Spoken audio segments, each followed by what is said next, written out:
பச்சை கிளியும் மாமரமும். கதை கேட்போமா? ஒரு அழகான கிராமத்தில் முத்து என்ற செல்ல பச்சை கிளி வாழ்ந்து வந்தது. அந்த ஊரின் ஒரு பகுதியில் மாபெரும் மாமரம் ஒன்று இருந்தது.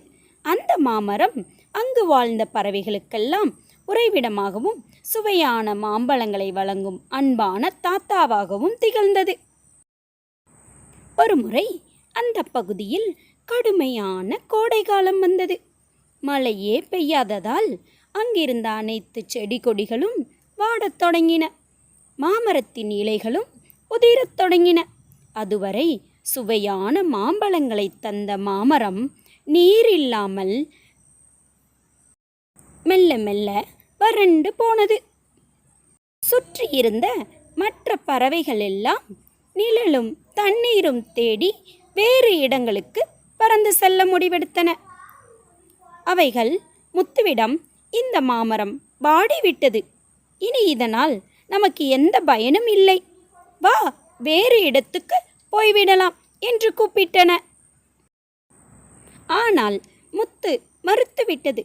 வசந்த காலத்தில் எனக்கு கனிகளையும் நிழலையும் தந்த என் நண்பனை கஷ்ட காலத்தில் விட்டுவிட்டு வரமாட்டேன் என்று கூறி மாமரத்துடனேயே தங்கிவிட்டது. முத்து தினமும் தன் சிறிய அழகால் தூரத்தில் இருக்கும் நதியிலிருந்து நீரை கொண்டு வந்து மாமரத்தின் வேர்களில் தெளித்தது. தன் நண்பன் மாமரம் மீண்டும் உயிர் பெற வேண்டுமென்று தினமும் இறைவனிடம் வேண்டியது. முத்துவின் உண்மையான அன்பையும் விடாமுயற்சியையும் கண்டு மகிழ்ந்த மேகங்கள் அந்த பகுதியில் மழையை பொழியச் செய்தன. மழைநீரை குடித்த மாமரம் மீண்டும் பச்சை பசேலென தளிர்த்தது. புதிய பூக்களையும் சுவையான மாம்பழங்களையும் பூத்து குலுங்கியது. மாமரம் முத்துவிடம், என் கஷ்ட காலத்தில் என்னை கைவிடாமல் காப்பாற்றிய உண்மையான நண்பன் நீதான் என்று நெகிழ்ச்சியோடு கூறியது.